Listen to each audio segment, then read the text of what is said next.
Welcome, Press TV viewers, to this exclusive interview with Deputy Chairman of the Islamic Resistance Movement, Sheikh Saleh al-Arouri. Hello and welcome, Sheikh Saleh. أهلا بكم. We will start first with the first question that everyone is curious about. What happened on October 7? We all heard the Israeli part of the story, but now we want to hear yours. بسم الله الرحمن الرحيم. هو أولا لابد من الوقوف عند أسباب 7 أكتوبر.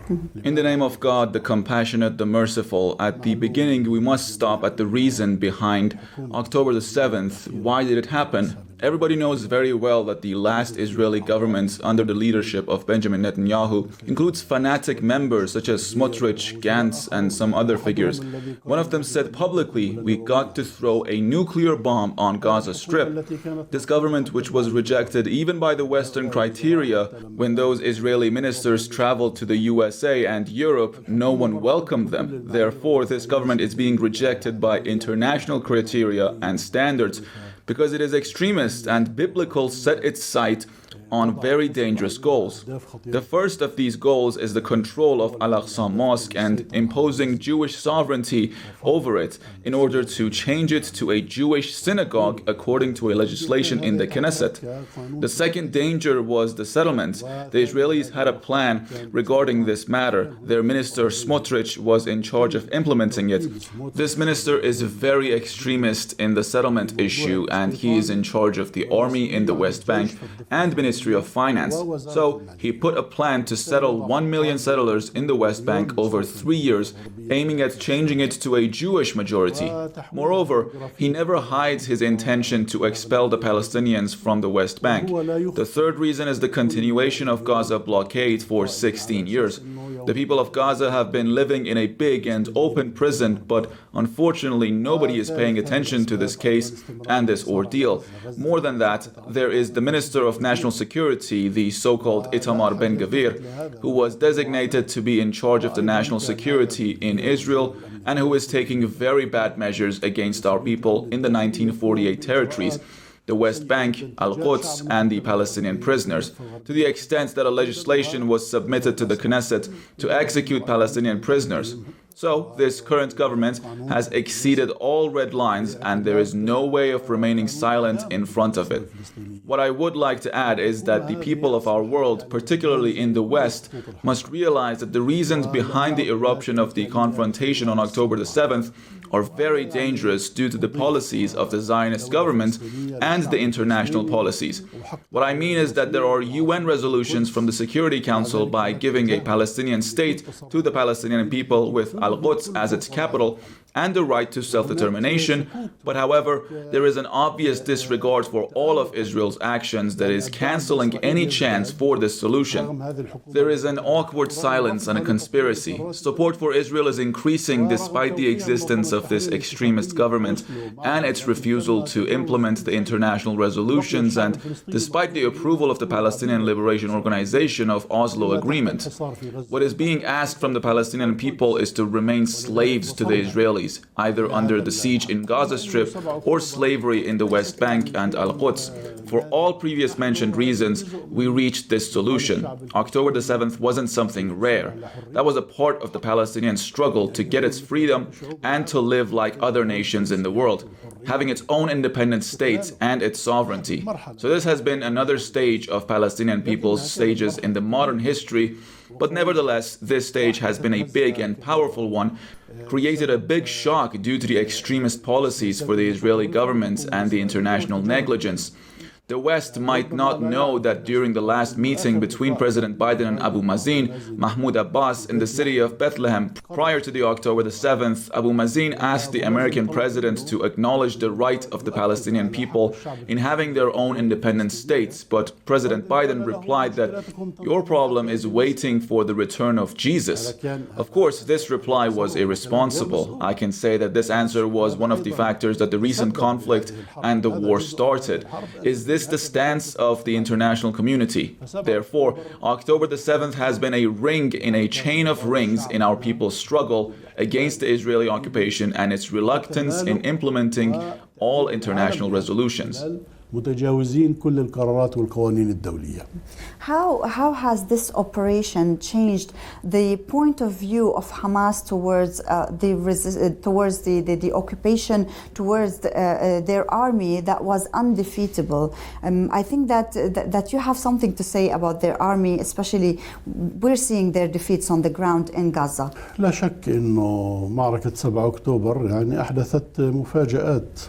No doubt that the Battle of the October 7th created a surprise and a shock within the occupation, its army, its intelligence, and its people who thought that they would live in peace, tranquility, and luxury, while their neighbors are living in the hell. Of course, in the Israelis' point of view, the Palestinians are not neighbors, but rather a bunch of people who were uprooted from this soil while settlements were built on their land. For instance, more than half of the people who are currently residing in Gaza Strip had been uprooted from their villages and cities surrounding Gaza, which were converted into houses for the Israeli settlers. The operation carried out by al-Qassam brigades and other resistance factions caused this surprise and shock and meant to awaken the Israeli society and the world in general. These people did not remain silent about their rights, and they are capable of showing the world every time what is bigger and more dangerous. The negligence of the rights of the Palestinian people will affect negatively the international stability. All the world is living now on the reality of this battle. It became very clear that this army and its intelligence services were not more than a mirage. For this reason, the Israelis from the first day of the battle were willing to see the American aircraft carriers and airlift of weapons coming to their rescue. This society does not tolerate any defeat. It was said in the past by one of their leaders that the first defeat would be the last one for Israel.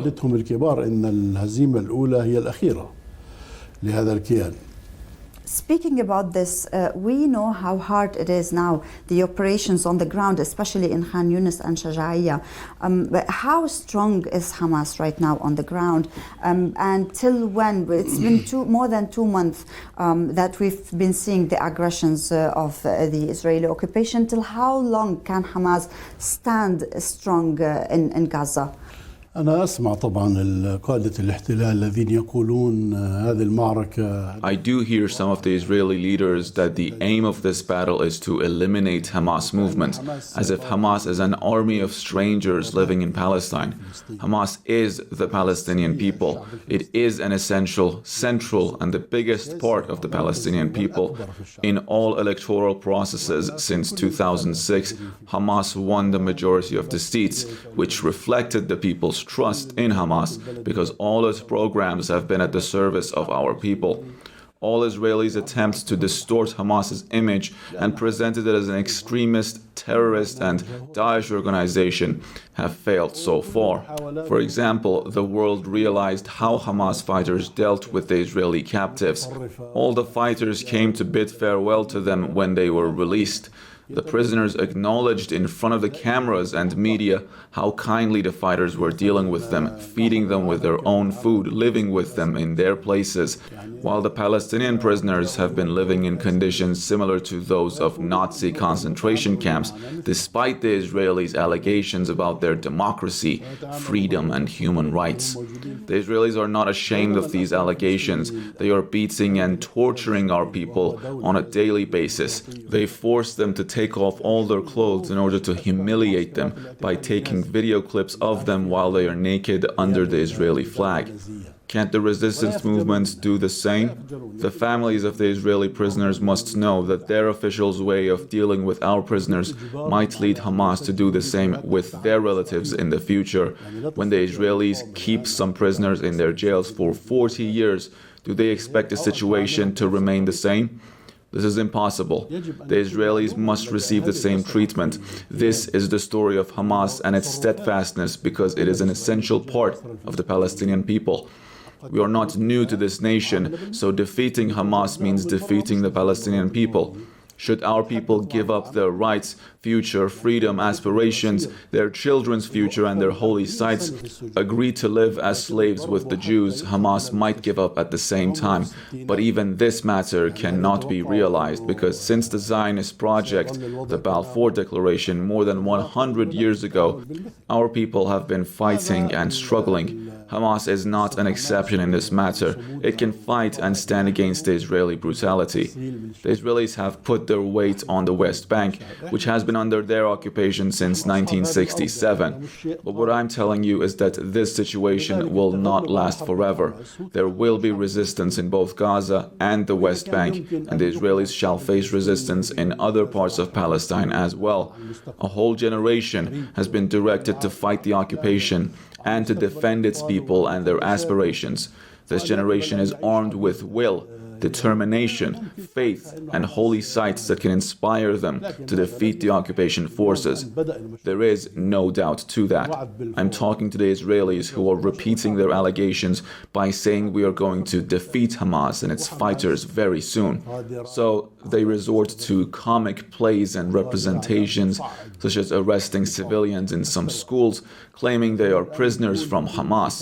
If they are Hamas fighters under your arrest, why don't you distribute photos for them? What they have been doing is a desperate movement. They arrested old people claiming they were Hamas fighters. Our ability to go ahead with fighting till the defeat of the occupation is 100% certain. That is what I said 2 months ago. Many people were asking, would Israel succeed? I replied by saying we would be meeting in 6 months or a year later, and then the Israelis would beg the world to get them out of the hell that the resistance is giving them. ليخرجوا من جحيم المقاومة. That much. Okay, you are very confident about this. So this confidence, where does it come from? Especially that we've been seeing Israel speaking about flooding the tunnels of Hamas with seawater, and they've been speaking about it a lot lately.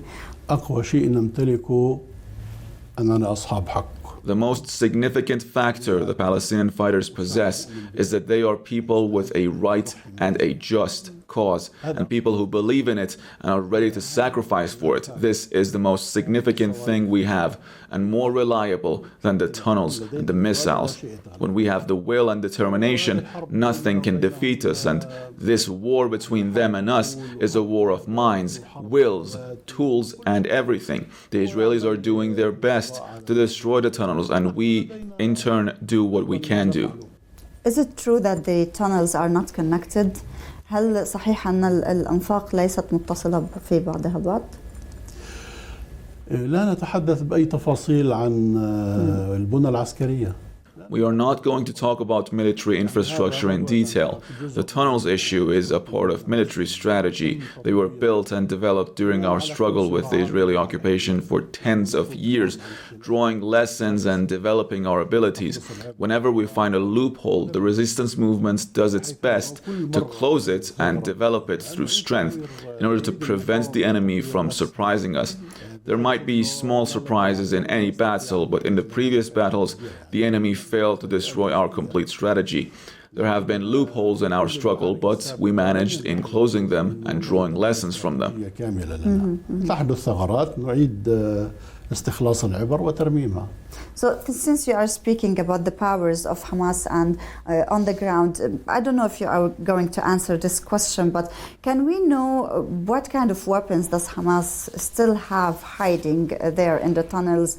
The quantity, the quality, is it going to last Hamas for, as the Israelis are speaking, 1 year of war?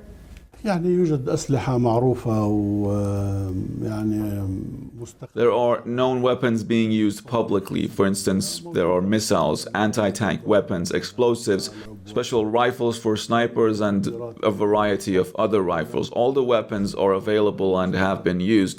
Now, if the resistance fighters possess some special weapons for particular times, this is the matter of the resistance movement. I cannot talk about it. This is a topic for battle management, not to be discussed in the media.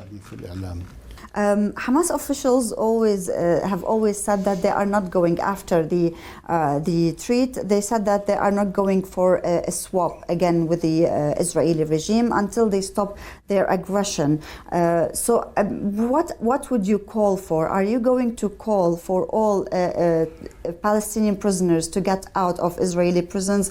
And if Hamas now sits on the table, on the negotiation table, what would you ask for? احنا موضوع الأسرى Regarding the captives issue, we have thousands of them in Israeli jails. Their number might have reached 10,000 after the Israelis campaign in arresting our people in Gaza and the West Bank. All of them were civilians, not from our fighters. Some of the prisoners have been in jails for almost 40 years. Therefore, it is not possible anymore to remain silent about this issue.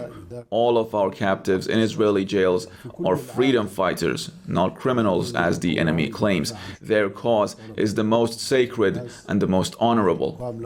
All over the world, people who volunteer to defend their people and demand their rights are being respected and appreciated and become icons for their own respective countries, and our captives and martyrs are our icons. So we had to take a decisive action to put an end to this tragedy. One of the goals of operations of October the 7th was to bring the captives with us to Gaza Strip. There has been a lot of talk going on about the presence of women and kids among the captives. What I want to explain here is that the decision inside al-Qassam brigades and other resistance movements in general was the arrest of Israeli soldiers.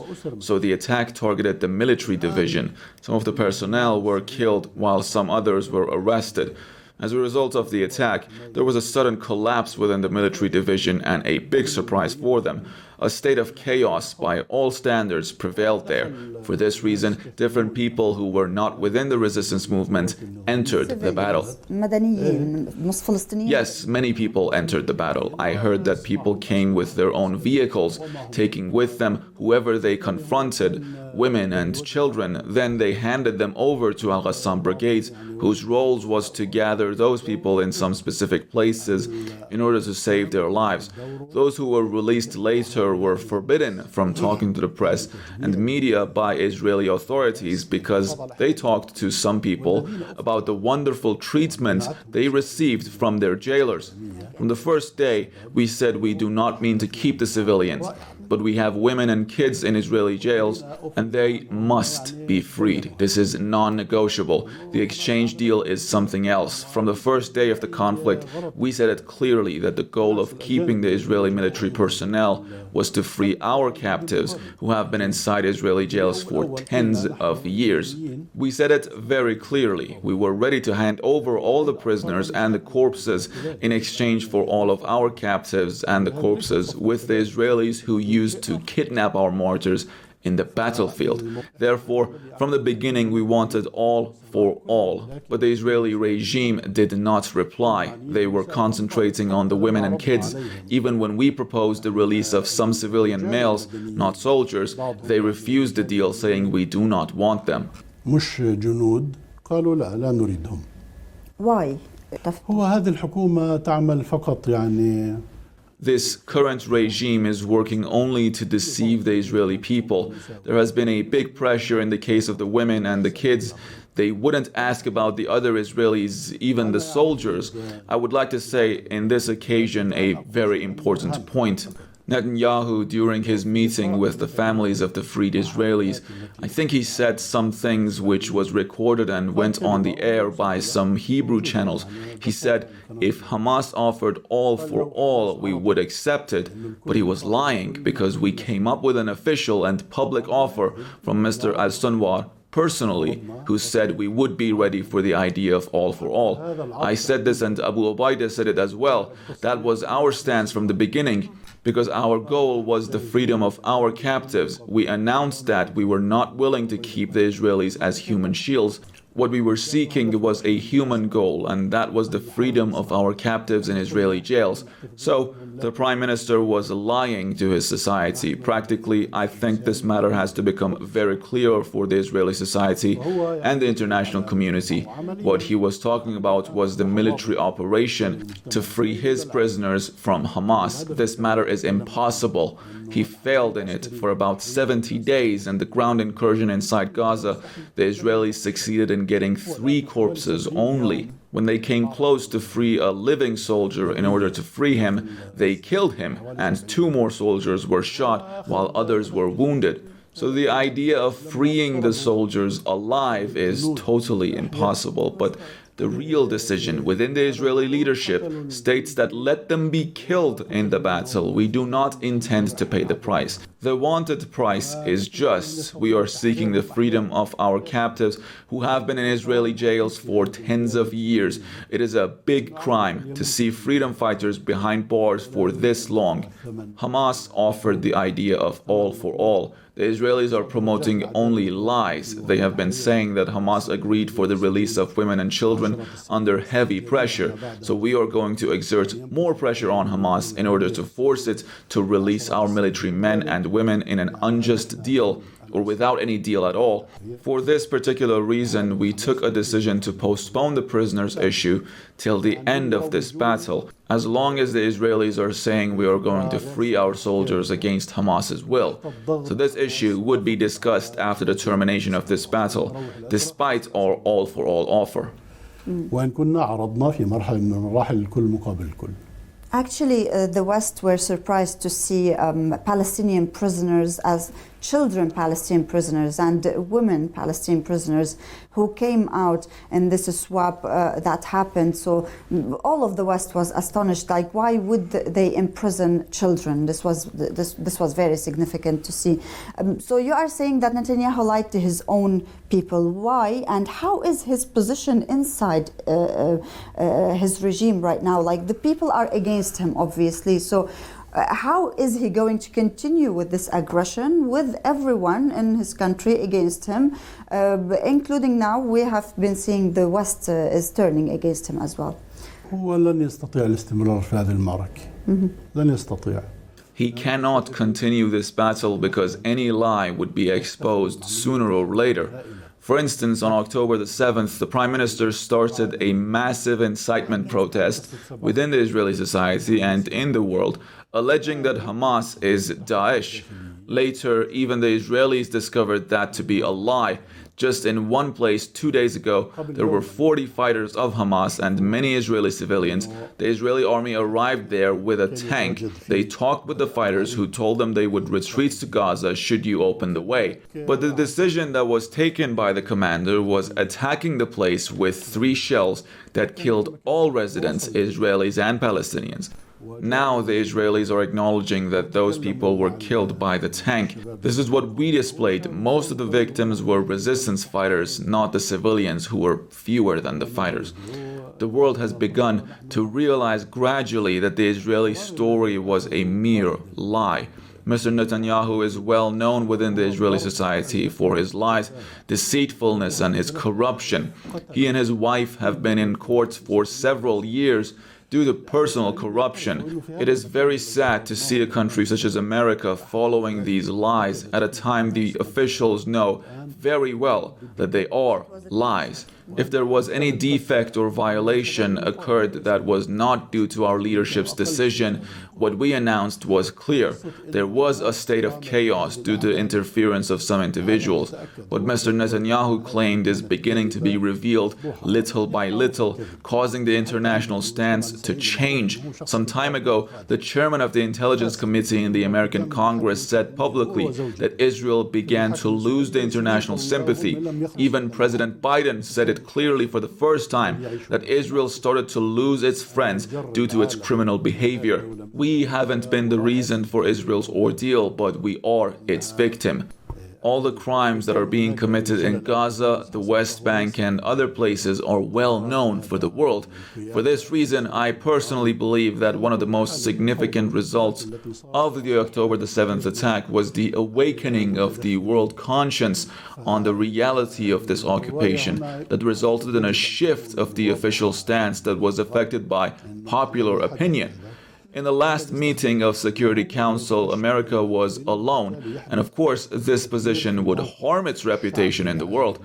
Recently, I said that America has begun to lose its moral system and what it claims of guiding the world through its democratic system and freedom at the altar of Israel and the absolute corruption and unjust support for Israel.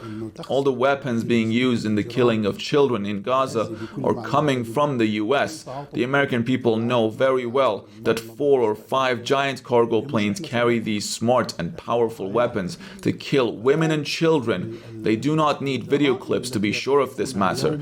For this reason, we are so convinced that there is a rapid change in the world public opinion, and even inside the Zionist entity. We believe that the people will realize the corruption of their prime minister and his family, along with other officials who are ready to sacrifice this regime with all its relations and alliances.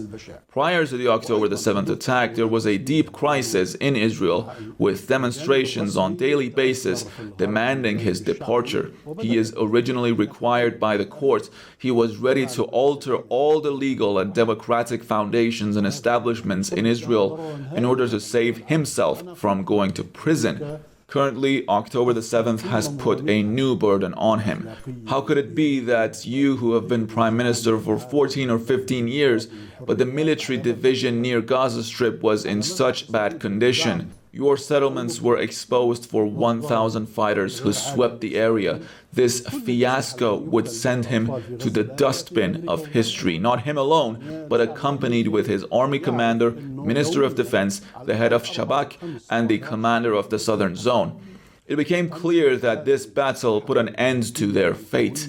Therefore, he is ready to commit the most horrible crimes in the history by eliminating the Palestinian people and destroying his regime and its relations with other countries that have been showing sympathy with it for decades on the altar of saving himself and his gang members who are running this war because their personal motivations are bigger and deeper than public interest. The public interest means this struggle and recognizing the rights of our people. المصلحة العامة وإنهاء هذا الصراع والاعتراف بحقوق هذا الشعب. You spoke about the support of the United States and the White House and President Biden to Israel, the unconditional blind support to this aggression in Gaza. Why do you think is all of this support, with not only with weapons but also politically? They're giving coverage to what's happening in Gaza. Why is that? هو مع الأسف أولاً Unfortunately, there is a blind and unjust support from America towards Israel, in particular within the American elite and the Congress, due to the Jewish lobby inside the US and its effect on media and Wall Street. It is known that most of the Democratic Party members are Jews. Biden is using this case because of the upcoming presidential election on the hopes of gaining their votes from the Jewish lobby. He was deceived by this lie and he was ready to believe it. وتم الكذب عليه وهو كان جاهزا ليصدق هذه الرواية. But it was vice versa. نعم فاندفع بهذا الاتجاه المتطرف جدا. Yes, he became so keen on supporting this entity whose leadership was ready to commit crimes and show its real face. The Zionist entity cannot return to its previous image prior to the October the 7th from several aspects. First, claiming that it is a democratic, moral, and advocating for human rights and principles has disappeared forever. From the other side, the Israeli people's trust in their regime, leadership, army, and security apparatus in protecting them has diminished due to the oppression that our people experienced for decades. The world is watching the results of the American blind support and hypocrisy with double standards in Palestine. The American administration granted tens of billions of dollars plus huge amounts of various weapons to Ukraine in its fight against Russia under the pretext of defending the freedom of its people against the Russian occupation.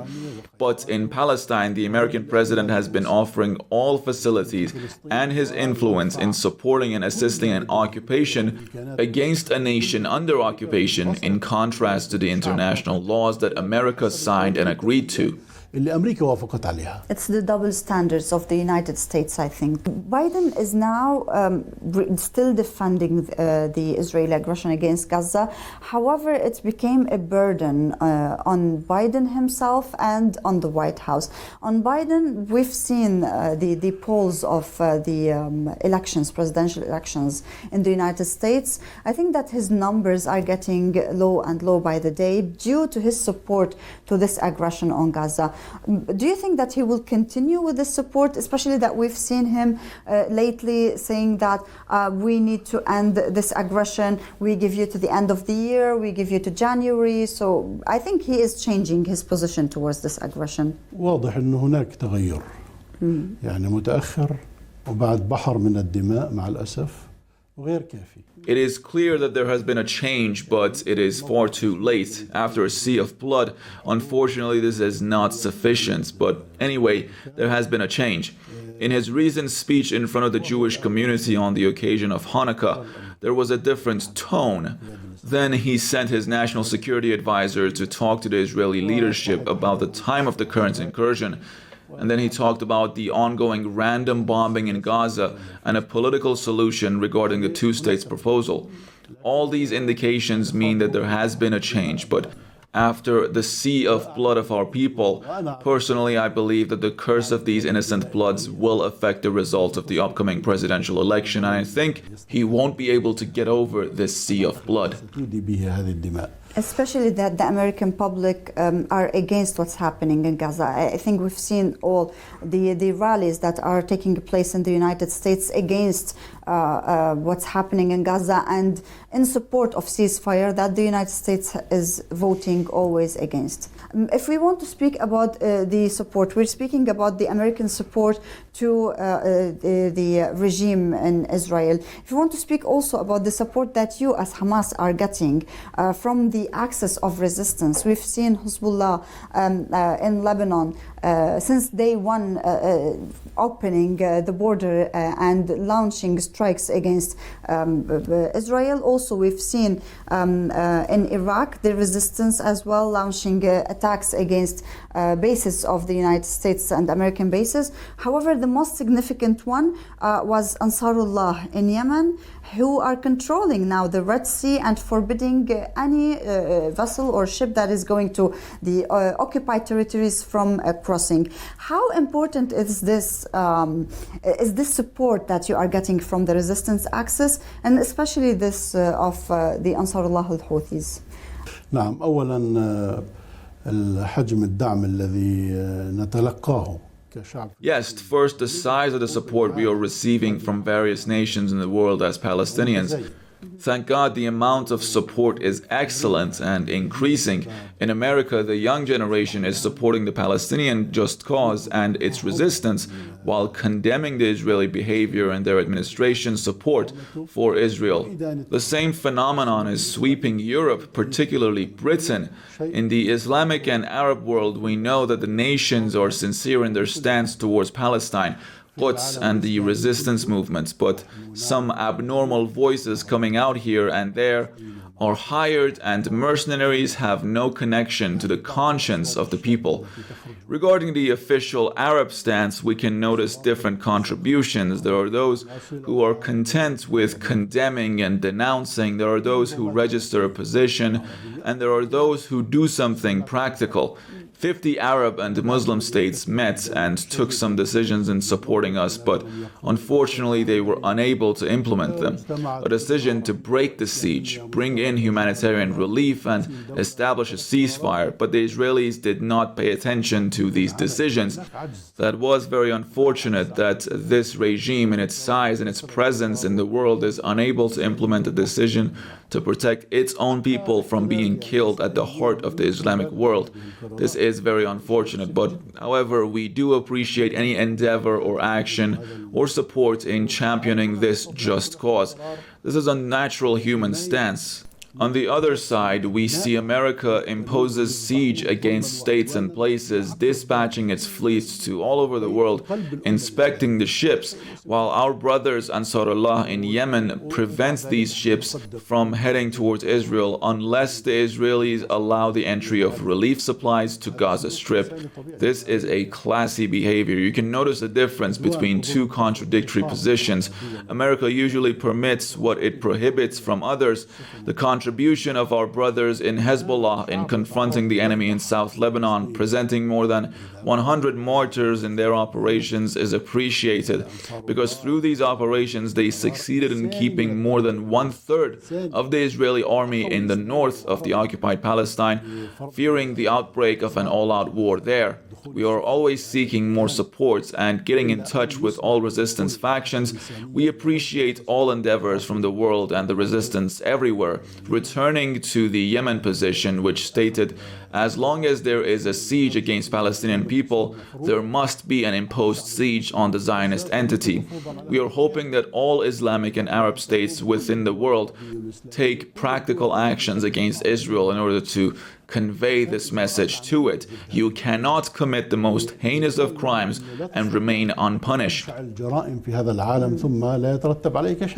Since you are speaking about the countries that support the resistance in Palestine, many Arab and Islamic countries, as you've mentioned, they stand in speeches with the resistance. They say we support, we are against the aggression, we are with the ceasefire. However, at the exact same time, they still did not cut ties with the regime there. So what would you like to say to them? How would you assess the situation? Why don't they cut the ties with the regime as long as they support you 100% in speeches? احنا موقفنا معروف أن التطبيع مع هذا الكيان. Our stance is well known and very clear. Normalizing relations with the Zionist entity in whatever manner, particularly from Arab and Islamic states, it is absolutely wrong and can cause eruption of wars such as the current one. What I want to say is that one of the reasons behind the battle in Gaza is the normalization process that was accelerating between some Arab countries and Israel. Because the Zionist entity became a normal member in the region with economic, political, and military ties with some states, which meant handing over Quds and Palestine to the enemy and giving up all Muslims, Palestinians, and Arab rights in Palestine. Therefore, we always express to the Arabs and Muslims that we are against any kind of relations between them and the Israeli entity. Our constant demand has been to break up these relations, be it economic, political, security, or military. This entity deserves a total boycott and confrontation from Arab and Muslim states, not cooperation. This has been our demand. In South Africa, a racist regime was ruling there, but it faced an international stance because it was an unacceptable system by all global standards. Israel is the worst apartheid regime. Therefore, all states in the world must take a clear position from this entity until it recognizes international law and the decisions taken in international institutions. Speaking of the support, Iran has always firmly stood by the Palestinian resistance and the Palestinians' rights to have their own country, and the way it should look like. They firmly spoke about it openly.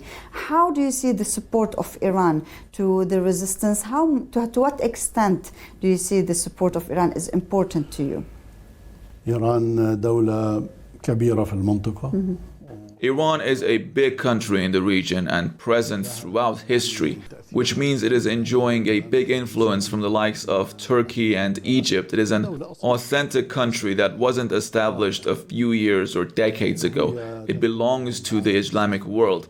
It is known that prior to the Islamic Revolution, when Iran was under the rule of the Shah, it had strong ties with the US, coordinating its policies with the Americans, in addition to its close relations with Israel. So Iran was a weak part in the Islamic world. But after the Islamic Revolution, Iran's policies changed and became consistent with the just rights of the Palestinians and the nation. Some people think that the relation with Iran began with Hamas. No, that is not correct. From the first day after the success of the Islamic Revolution, the new establishment in Tehran closed the Israeli embassy and handed over the building to the Palestinian Liberation Organization. And the first leader who visited Iran after the revolution was the late Abu Ammar, who had vast relations with all Palestinians and the revolutionaries in Iran. Iran's position towards Palestinian cause has never changed since the first day of the Islamic Revolution. It kept saying that Palestine is an occupied land and the Zionist entity is a usurper of the rights of the Palestinian people and violating international law with criminal behavior towards the Palestinian people and the region. And it is one of the central reasons to destroy the region, preventing it from developing and being united. America is waging a constant war against the will of the nations in the region and the benefits of Israel, but the Islamic Revolution from the first day was supporting Palestine and the Palestinian people, not Hamas. Iran invited Abu Ammar and supported the Palestinian Revolution, and later it invited all Palestinian resistance factions, including the communists. Why does Iran do so? Because it says, I support the rights of the Palestinian people in their struggle against the occupation.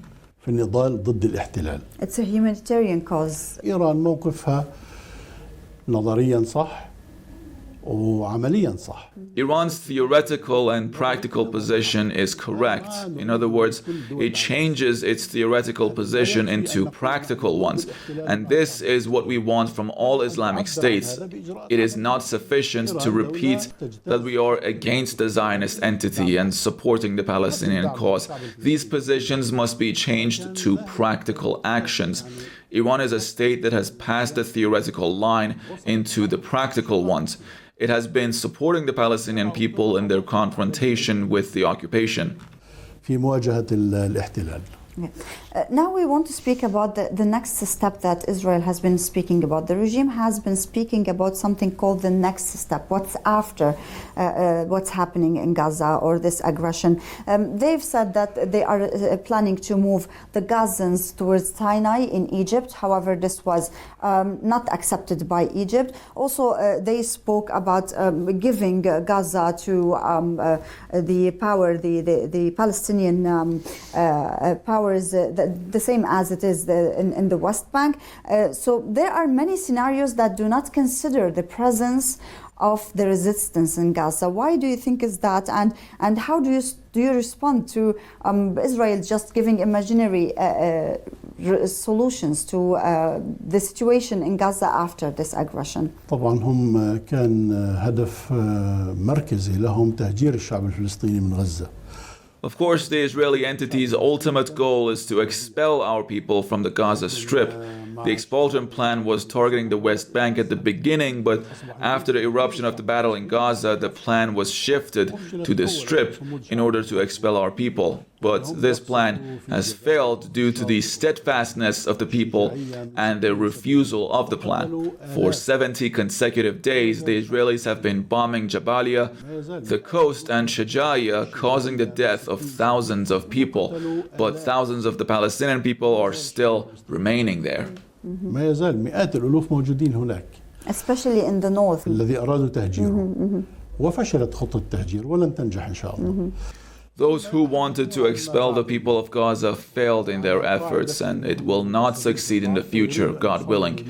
Then they started talking about the battle, claiming the victory, and planning for the first day in the aftermath of the battle. We are telling them that we are thinking of the day after the termination of the occupation. There is nothing else. Those who are talking about Hamas and what would come after the end of the resistance, we tell them what would remain is our people's will and determination. We respect our people's will. When the resistance factions succeed in expelling the occupation from Gaza and, God willing, from the West Bank, our demand would be the full freedom for our people to express their opinion freely in the leadership that should lead the Palestinian people. We support them in all options. Again, we would like to say that we are not seeking the separation of Gaza from the West Bank by keeping Gaza under Hamas rule. This situation was imposed upon us. We won the legislative election, so we are the legitimate government. That was a specific circumstance. I don't want to repeat it.